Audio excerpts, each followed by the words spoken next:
Mississippi State's Martin Emerson reminds me a lot of Chidobe Awuzie. He's a long corner with legit makeup speed.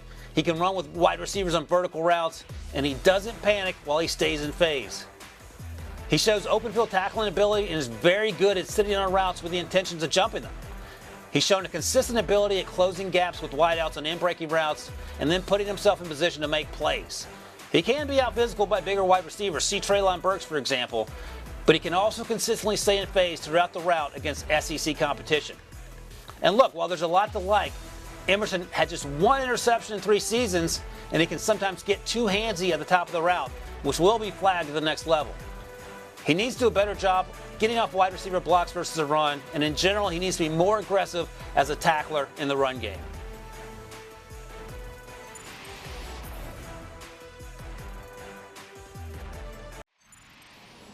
UAB edge rusher Alex Wright was an enigma during the pre-draft process because an injury kept him off the field at the combine and his pro day. But at 6'5" and 270 pounds with long arms, he was certainly still on the radar for draft analysts and NFL front office types around the league. As far as strengths, Wright's high-end reps are certainly of first-round caliber. There is awesome bend and burst around the corner, a nice pass rush move arsenal, and plenty of speed to power to his game. He reminds us a lot of former Michigan defensive end Taco Charlton. As far as weaknesses, Wright is just inconsistent. Those high-end reps don't happen very frequently, and against the run, for as big as he is, he gets washed out of plays far too often.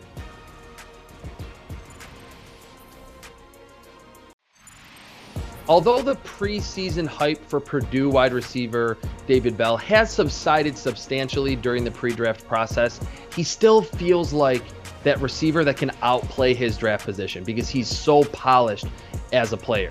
Reminds us a lot of Keenan Allen in that he's not incredibly fast, but he's a pace player. He makes cornerbacks play to his speed and does a very smart job changing directions to create separation.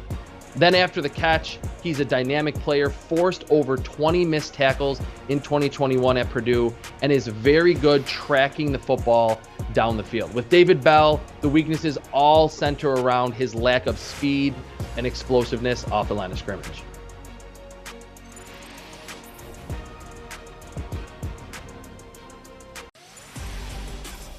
What's up, everyone? Emery Hunt, the czar of the playbook, talking Oklahoma defensive lineman PERRION WINFREY, who compares favorably to his old teammate Neville Gallimore at 6'3", 290 pounds. When you're talking about Winfrey, you're talking about someone that has really good ball get up to the point where he may be all sides with how quickly he gets off the ball from his three-point stance into the backfield. His quickness combined with his hustle makes him a very hard player to block on a consistent basis and one who can destroy east-west run games. Now, his technique is a bit non-existent and needs a ton of work.